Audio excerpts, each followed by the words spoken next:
একটা সময় ছিল যখন আনন্দ, অনুভূতি, হাসি সবকিছু আমরা কাগজে লিখতাম, তারপর সেটা মন থেকে মনে পৌঁছে যেত চিঠি হয়ে।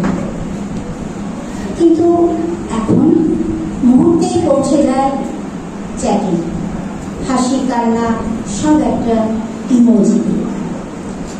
সময় বদলেছে, সময় বদলানোর সঙ্গে সঙ্গে সবকিছু বদলালেও অনুভূতিটা কি বদলেছে? নিশ্চয় নয়। চলুন না আজ আমরা সেই অতীতের চিঠির ছাপে আজকে ঘুরব আর হাঁটব বর্তমানে চ্যাটের পথে। আজ আমাদের সঙ্গে যারা রয়েছেন আমরা জানতে চাইব তাদের কাছে। তো আমার প্রথম প্রশ্ন শ্যামাদার কাছে। আমি শ্যামাদাকে আগে জিজ্ঞাসা করি, তারপর বাঁ পাশ থেকে জয়িতা করবে। শ্যামাদার কাছে আমার প্রথম প্রশ্ন, আগে তো চিঠি লেখা হতো, কিন্তু এখন তো সবকিছু চ্যাটিং। সময় এর থেকে বোঝা যাচ্ছে মানুষের হয়তো এই কারণেই ধৈর্যটা কি কমেছে, না অনুভূতিও বদলে গেছে। চ্যাট আর চিঠির জন্য মানুষ কি একটু শিথিল হয়ে পড়েছে? এটাই আপনার কাছে আমার প্রশ্ন। নমস্কার। আর যারা সামনে আছেন তাদের একটু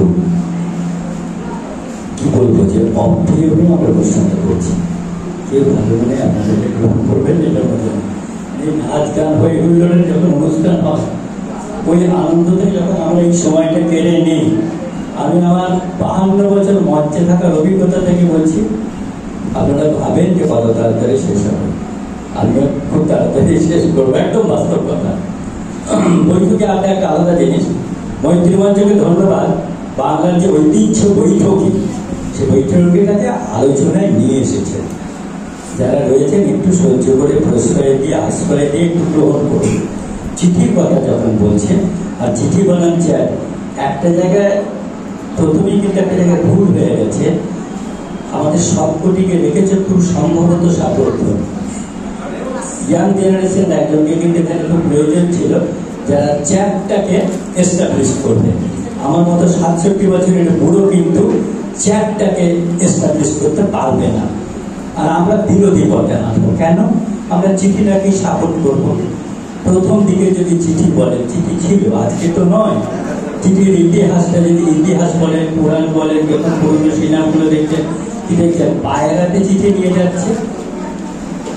তারপরে আধুনিক ডাক ব্যবস্থার প্রবর্তক যদি বলেন, সেটা কিন্তু শের শাহ শুরু করেছিল আধুনিক ডাক ব্যবস্থা। পরবর্তীকালে যখন ব্রিটিশ রাজরা এলো, ইউ তৈরি হলো লন্ডনে। 9 অক্টোবর থেকে 15 অক্টোবর দেখবেন ডাক সপ্তাহ পালন করা হয়। আমার দাদারা হয়তো আরো বেশি জানেন, আমি জাস্ট টাচ করেই বেরিয়ে যাচ্ছি। এই আধুনিক ডাক ব্যবস্থা যেটা চিঠি, চিঠি আবেগ অনুভূতি ছিল, আজকে চ্যাট এসেছে, এটা কিন্তু মেনে নিতে হবে। আমরা আগে হাত পাখায় হাওয়া করতাম, আজকে ফ্যান যখন এসেছে আমি যখন গ্রহণ করছি আরামে, তাহলে কেন চিঠিটাকে চ্যাটেতে পরিবর্তন করবো না? এটা কিন্তু মেনে নিতে হবে, কিন্তু একটা ক্ষমতা। আর চিঠির যে আবেগ অবশ্যই আছে। পত্র সাহিত্যগুলো তৈরি হলো যদি চিঠি না থাকতো। আমি আশঙ্কিত আগামী দিনে বোধ হয় পত্র সাহিত্য তৈরি হবে না। রবীন্দ্রনাথ যে চিঠিগুলো লিখেছিল, শান্তিনিকেতনে যারা গেছেন তারা কিন্তু গিয়ে অনুমতি নেন এখন চিঠিগুলো দেখবো, তাহলে সেই পত্র সাহিত্যগুলো তৈরি হতো না।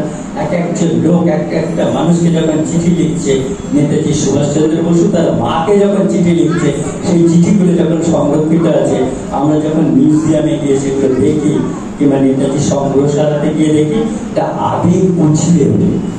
এটাই তো আমাদের অনুভূতিতে, কিন্তু আজকের অনুভূতিতে হয়তো সেটা আসবে না। চিঠির ধরনটাও পাল্টে গেছে। এখন কিন্তু ইমেল হচ্ছে, মেল কিন্তু আছে, চিঠি কিন্তু আছে। যেমন বলেন আজকে বইয়ের প্রয়োজনীয়তা শেষ হয়ে গেছে, কিন্তু যে বইটা আপনি পড়ছেন সেটার নামটা কিন্তু ইবুক সরিয়ে দিতে পারেন, মেলটাও আছে। আর চ্যাট এসেছে, মোটামুটি আমাদের ধারণা বা যেটুকু জেনেছি 90 থেকে শুরুটা হয়ে গেল, 2010-এ বেশ মডিফাই, 2020-তে আমি এখানে বসে আছি, আমাকে কিন্তু মেয়ে সাজিয়ে কালকে কিন্তু দেখিয়ে দেবে AI, তাই তো? তো ওরাই কিন্তু এই চিঠিগুলোকেও সেইভাবে নিয়ে যাচ্ছে। একটা কথা, ঐতিহ্য আছে, পরম্পরা আছে, প্রযুক্তিকেও মানতে হবে। তো আমি শেষ করছি, আধুনিক প্রযুক্তির বিকাশ সত্ত্বেও আমাদের যে চিরন্তন পরম্পরা, লিখিত সত্তার বিলোপ কিন্তু আমাদের জীবনে হবে না। একদমই ঠিক। আমি সমাধার কথা করে আমি বলবো না, কোথাও আমাদের একটা সাহিত্যে যে একটা বড় ভূমিকা ছিল, সেখানে কোথায় আমরা একটু ফাটা পড়েছে চ্যাটে আসাতে আমার মনে হয়। আবার আবেগ কোথাও কমেওছে বোধহয়, চ্যাটে আমরা সেই আবেগটা অনুভব করি না যেটা চিঠিতে বলতাম। কিন্তু আমার আরেকটা দিকেও প্রশ্ন প্রবন্ধের কাছে, যে আমরা তো যান্ত্রিক হয়েছি, আমরা সংক্ষিপ্তকরণে এসেছি এখন, তাতে কি আমাদের ধৈর্যটা কি কমে যাচ্ছে? এখন কি আমরা বেশি বড় কিছু, বেশি কম কিছু পড়তে বা দেখতে বা শুনতে অভ্যস্ত হতে পারছি না? অবশ্যই। আমরা চিঠি আর চ্যাট, অদ্ভুত সুন্দর আজকের সিলেকশন, আমার খুব প্রিয়, অত্যন্ত স্টাইলিশ মন্তব্য। চিঠি হচ্ছে পঞ্চ সাহিত্য, আমাদেরকে ঘুরে ফিরে নিয়ে যায় দূরে, বহু দূরে, উজ্জয়িনী ঘুরে খুঁজিতে গেছিল কবি পূর্বজন্মে প্রথম আত্মীয়। ভারতের ওয়ার্ডসওয়ার্থ, কালিদাসের কথায় বলতে হয়, সেই যক্ষপুরীতে নির্বাসিত মেঘদূতের কাছে মন্দাকান্তা ছন্দে পাঠিয়ে দেওয়া হয়েছিল বিরোহী চিঠি। সেটা চিঠি নয়, বার্তা। চিঠি একটা বার্তায় কত চিঠি লেখে লোকে, কত প্রেমী বিরহে, সেই চিঠি তো আমাদেরকে চিরন্তন নস্টালজিক করে রাখে। চিঠি আমার লিখতে ভালো লাগে, আমি চিঠি লিখি, পড়ি, এবং পৃথিবীতে এবং ভারতবর্ষে সবচেয়ে ভালো পঞ্চ সাহিত্য হচ্ছে রবি ঠাকুর। তাকে হাত ধরেই বলতে হয় অমল ডাকঘরের কথা। রাজার চিঠি এলো, রাজার চিঠি এলো না, অপেক্ষায় থাকতে থাকতেই চলে যেত। দেখুন, আমার মনে পড়ে অনেকের কথা। ব্রিটিশ কবি, বিখ্যাত কবি, আপনারা সবাই জানেন, কিটস। তিনি যক্ষা রোগে আক্রান্ত হয়ে পড়ে আছেন নিচের ঘরে, 26 বছর বয়স। ওনার স্ত্রী ফেনি ব্রাউন তাকে চিঠি লিখছেন, সেগুলি সাহিত্য। সেই চিঠিতে বলছেন, ফেনি, তোমাকে ছাড়া বাঁচবো না, একবার তুই পাশে এসো। ফেনি তখন উপরের ঘরে তার প্রেমাস্পদকে নিয়ে হাসি ঠাট্টায় মশগুল। হাসি 2 দিন পরে মারা গেলেন। ছোট ছোট চিঠি আমাকে এখনো ভাবায়, ছোট ছোট চিঠি। রাজলক্ষ্মী চিঠি লিখছে সেখান্ত, এই নিয়ে তোমার চিঠি 100 বার পড়লুম, ভেবে পেলুম না তুমি ক্যাপা হয়েছ না আমি ভেবেছি। তোমাকে আমি এমনি পাইনি, বইছি কদিন মালা গেছে, তোমাকে আমাকে বরণ করতে হয়েছিল, সে কথা ভুললে চলবে না। চিঠি লিখছে অপর্ণা, অপূর্বরা, বিভূতিভূষণ বন্দ্যোপাধ্যায়। বাড়িতে এসেছে, শ্বশুর বাড়িতে বাচ্চা হলো, কলকাতায় চিঠি লিখছে। সেই চিঠির ভাষা এত মিষ্টি, এত সুন্দর। সেখানে লিখেছে, অষ্টমীতে আমি উপোস করবো, তুমি আসবে কিন্তু, না এলে তোমার সঙ্গে আড়ি আড়ি আড়ি। আর মনে আছে, দিনে কিন্তু 3টের বেশি নয়। চিঠির উত্তর আসেনি, তারা দিয়ে অপমান রাখছে। আমার চিঠির কথা আরো বলতে গেলে পরে মনে পড়বে, প্রেসিডেন্ট আব্রাহাম লিঙ্কন চিঠি লিখছেন তার হেডমাস্টার, স্কুলের হেডমাস্টারকে। ছেলে খুব দুষ্টু ছিল, উনি চিঠি লিখছেন যে আমার ছেলেকে এমন শিক্ষা দেবেন যাতে ও মানুষের মতো মানুষ হয়। $5 কুড়িয়ে পাওয়ার চেয়ে $1 রোজগার করা অনেক ভালো, এই নৈতিক শিক্ষা তাকে দেবে। চুরি করে পাস করার চেয়ে ফেল করা গল্পের। তবে দেখবেন স্যার, ছেলে আমার খুব দুষ্ট, খুব নির্মম প্রভাব কিন্তু তাকে করবেন না। আপনারাও, সে তো আমারই ছেলে। এগারো চিঠির কথা, আমাদের দিন পেরোলো, ওয়্যারলেস নেটওয়ার্ক কমিউনিকেশনের হাত ধরে আমরা আরো সভ্য হলাম। বলবো না চ্যাট খারাপ, চিঠি যদি পনেরই হয় তো চ্যাট নিশ্চয়ই আধুনিক প্রজন্মের নেটিজেন, জেন জেট, নতুন জেনারেশনের কাছে বার্তাবাহক, আমাদেরও উপকারী বন্ধু। দূর বিদেশের মেয়েকে আমি সকালবেলাতেই যখন হ্যালো বলি, তখন শিকাগো থেকে সে উত্তর দেয়, হ্যাঁ বাবা বলো, এর চেয়ে পরম পাওয়ার হয় না। কিন্তু চ্যাট যখন এমনি চ্যাপ্টারি পর্যায়ে চলে যায়, শুধুমাত্র গসিপিংয়ে যায়, তখন কিন্তু ভালো লাগে না। তখন আমরা ফিরে যাই সেই নস্টালজিকতায়। যেমন গুড মর্নিং এখন লেখেন কম, জিএম লেখেন, গুড মর্নিং কে জিএম। একজন বাচ্চা হলো, বাচ্চাকে শুধু স্টেপলেস, মারা যাওয়ার সঙ্গে সঙ্গে বড় করে RIP, রেস্ট ইন পিস। খুব ইন্টারেস্টিং একটা কথা বলি, এখন অফিস কাছারিতে ছোট ছোট অ্যাব্রিভিয়েশন আসছে, সেগুলো আমি বলবো না। একটা মজার ইন্টারেস্টিং কথা শোনো, অফিসের একজন বস একটা মহিলা সেক্রেটারিকে লিখছে দিনের শেষে যে আমি আজকে আর্লি বেরিয়ে যাচ্ছি, প্লিজ কিস, KISS। ও তো রেগে লাল, কিস শব্দটাই তো আপত্তিকর। তখন ও বললে, এরকম কথা লিখলেন কেন, আই উইল রিজাইন। বলছে না না, কিস মিনস তোমাদেরই, keep it short and sweet. আমি তো তোমাকে ইউ বলিনি, I love you, please excuse me. এই হলো দুই প্রজন্মের কথা। আবার আমি ফিরে যাই সেই অমলের কথায়, চিঠি এলো, চিঠি আসেনি। নমস্কার। চিঠি মানেই তো একটা লং প্রসেস। তো এই যে চিঠি লেখার একটা ধৈর্য, একটা অপেক্ষা, এটা তো চ্যাটে নেই। এখন আমরা যখন আগে চিঠিতে লিখতাম, আমি তোমাকে খুব অনুভব করছি তোমার অভাবটা, কিন্তু এখন চ্যাটে কি লেখা হয়, আই মিস ইউ।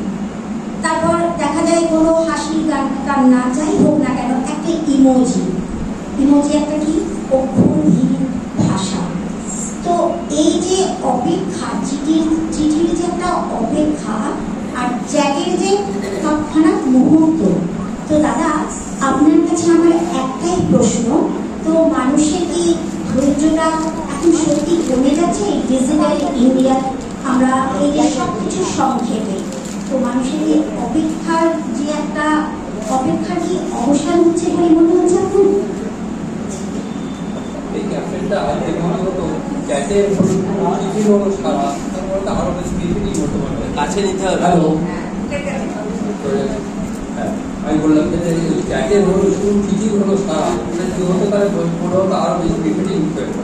যাই হোক, চিঠি কিন্তু একটা, চিঠি সম্পর্কে আমরা সবাই খুব নস্টালজিক, কারণ চিঠি পাওয়া, চিঠির জন্য অপেক্ষা করা, এগুলো হচ্ছে চিঠি পাওয়া, চিঠি অপেক্ষা করা, এগুলো হচ্ছে আমরা ছোটবেলা থেকে দেখে এসেছি, শিখে এসেছি।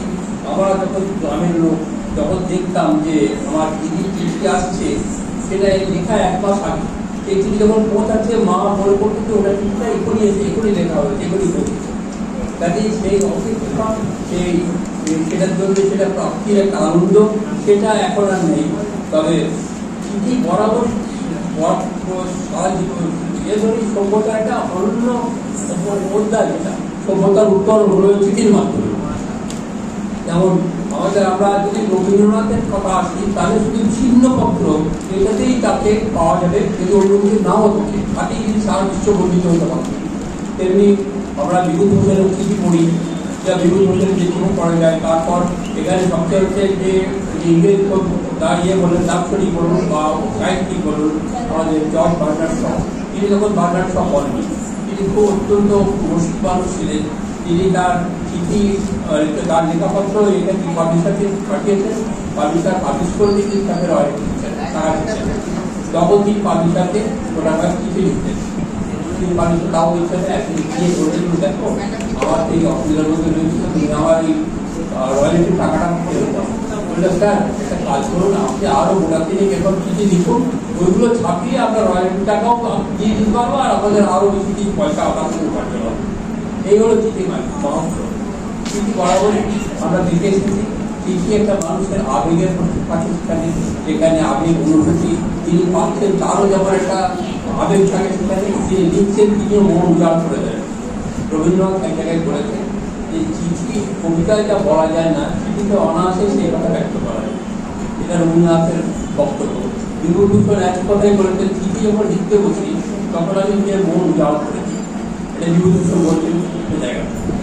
এখন এই বলছেন আবার আরেকটা বা কাবলাই বলছেন যে এটা is the purest form of literature, it is to improve, it is not to Impress, it is to express. কিন্তু এখন তা সমাজের যুগের পরিবর্তন হয়ে গেছে, আমরা বিভিন্ন আমাদের উচ্চারণ হচ্ছে, আমরা এই সাথে খাপ খাওয়াতে পারছি না। তার মানে যে চ্যাট সারাদিন সেখানে বলবো না, আমরা মনে করি আমিও খাবার খাপ খাওয়াতে পারছি না বলেই চ্যাটকে খারাপ তা নয়। চ্যাটও অনেক উপযোগ, এখন তার প্রয়োজনীয়তা অনেক বেড়েছে, সমাজ দ্রুতগতি হয়ে গেছে। কিন্তু এই বলতে ওটার পরে যে সারাদিন থাকে সেটা তো আছেই, কিন্তু তার ফলিংসও রয়েছে। আমি তার সাথে অ্যাডজাস্ট করতে পারি আর না পারি, এটা করলে সমাজ আরও এই চ্যাটের মাধ্যমে সমাজ আরও উন্নত হোক। আমরা বলি সরাই বেশি সরাই বেশি। আমরা জানি ভাই ভাই কথা শুনলাম, এবার আমার একটা কথা বলা পাপিয়া দিকে, যেহেতু এটা বৈঠকি, তো এখানে তো খোলামুলি আমরা সবাই কথা বলছি। তো এবার আমি একটা জানতে চাইবো, আমরা তো আগে তো সব চিঠি লেখা হতো, তো এমন কোনো চিঠি আছে যেটা তোমার বহু মনে লেগেছে, এমন কারো কাছ থেকে পাওয়া কোনো চিঠি? হ্যালো, হ্যাঁ, চিঠি তো অবশ্যই পেয়েছি, যখন প্রিয় মানুষের কাছ থেকে অপেক্ষাও করে থেকেছি। অনেকটা দূরে থাকতাম, তখন চিঠিটা একটা ভীষণ বড় ভরসা ছিল, কবে চিঠি আসবে, কবে দেখবো, তার গন্ধ শোকা, তার মানে খাম থেকে করে কত বড় চিঠি হলো সেটাকে পড়া, এটা তো আমাদের ছিলই। চিঠি তো একটা অনুভূতি, আর চিঠি ছিল বলেই বোধ হয় সেটাকে চিন্তা ভাবনা করে আজকে এই জায়গাটা তৈরি হয়েছে। আমরা যখন সব আধুনিকতাকে যখন সব গ্রহণ করেছি, আমরা প্রত্যেকটা আধুনিকতাকে গ্রহণ করেছি, আমরা রান্নার ক্ষেত্রে আমরা সমস্ত রকম আধুনিক যন্ত্রপাতি সমস্তকে আমরা যখন গ্রহণ করেছি, চ্যাটটাকেও আমরা সেইভাবেই গ্রহণ করেছি। এবং আমরা এমন একটা প্রজন্ম, দুটো জায়গাতেই কিন্তু আমরা খুব ভালোভাবে অনুভব করেছি। এখন যেমন যদি কিছু মানে কম বয়সের ছেলে মেয়েদের এখানে রাখা হতো, যদি তরুণ প্রজন্মকে এখানে রাখা হতো, তাহলে কখনোই তারা চিঠির কথা কতটুকু বলতো জানি না, পুরোটাই চ্যাটের কথা বলতো। এবং সত্যিই তো চ্যাটের মাধ্যমে গোটা বিশ্বকে আমরা 1 মিনিটে পেতে পারি। তো এর জন্য আমরা চ্যাটকে অবশ্যই এখন আমরা সবাই কিন্তু গ্রহণ করেছি, কিন্তু চিঠিকে ভুলতে পারা যায় না, কোনো দিনই না।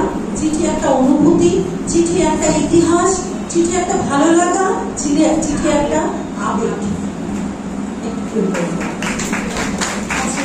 আমরা যখন ছোট ছিলাম বা আমাদেরও আগের প্রজন্ম, তখন এই 16-17 বছরে মানুষের মনে যখন একটা আবেগ অনুভূতি, আমাদের একটা বয়স মানে চেঞ্জিং এর সময় হয়, তখন একটা অন্যরকম মনের ভেতরে একটা অন্যরকম আবেগ কাজ করে।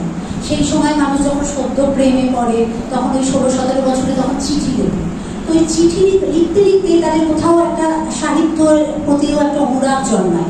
এখন তো সেটা নেই, এখন চিঠি লেখার চলটা নেই।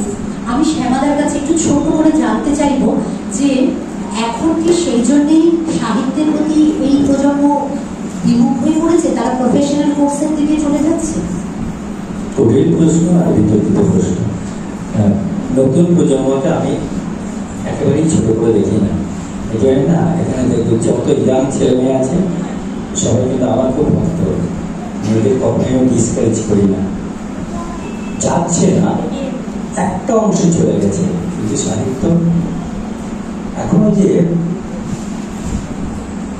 ফেসবুকে যে লেখাগুলো আসছে, যে ছেলেগুলো লিখছে বা মেয়েরা লিখছে, খুব ভালো লেখা কিন্তু আসছে। আমি অকপটে স্বীকার করছি, ওই সমস্ত জায়গাগুলো থেকে আমি মেটেরিয়াল নিয়ে আমি সঞ্চালনকে প্রয়োগ করি।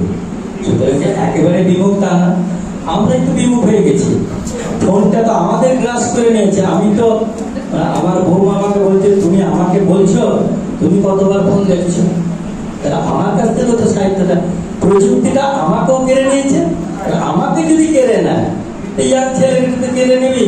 আমার বয়সে আমি যখন ট্রানজিস্টারটা নিয়ে খেলা দেখতাম, তখন আমার ওই দাদুরা বলতো না, উঠে গেছে মাঠে ঘাটে কানে একটা, যখন টনি গ্রে নিয়ে এসেছিল খেলা, ওই সময়টা বলুন তো, আপনারাও তো কানে রেডিওটা নিয়ে করেছেন, তখন আমাদের দাদুরা বলেছে তো একবারে বকে গেছে কানে রেডিওটা নিয়ে করছে।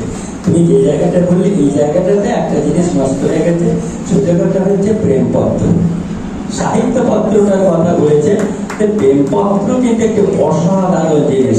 সুকান্ত মাত্র 22 বছরে মারা গেছেন, কিন্তু তার 100 বর্ষ চলছে। যদি পারেন তার প্রেমপত্র বলে তো দেখে নেন, মানে এই প্রেমপত্রটা হারিয়ে যাচ্ছে। মানে এত ইমোশনটা এখানে এত আসে না, জর্জদের বিষয়। আর চিঠি লেখা, আমার আবার নিজের অভিজ্ঞতার কথা বলছি। আমি এবার লোকের চিঠি লিখে দিতাম গ্রামে। দেখবেন আমি গ্রামে মানুষ হয়েছি, বাঁকুড়ার একটা গ্রামে। অনেক মেয়েরা আছে চিঠি লিখতে পারে না, অথচ তাকে স্বামী বিদেশে থাকে। আমি একটা বৌদির চিঠি আমাকে বলতো তুই বানিয়ে বানিয়ে লিখে দে, তা আমি বানিয়ে বানিয়ে লিখে দিতাম। সেই বৌদির কলমের চিঠি আমি বানিয়ে বানিয়ে লিখতাম। আর বৌদি আর কি জেলেদের নিয়েছিল, আমাকে খুব মাছ খাওয়াতো, মানে ওই চিঠিগুলো লিখে দিতাম। দাদার চিঠি আমি পড়তাম।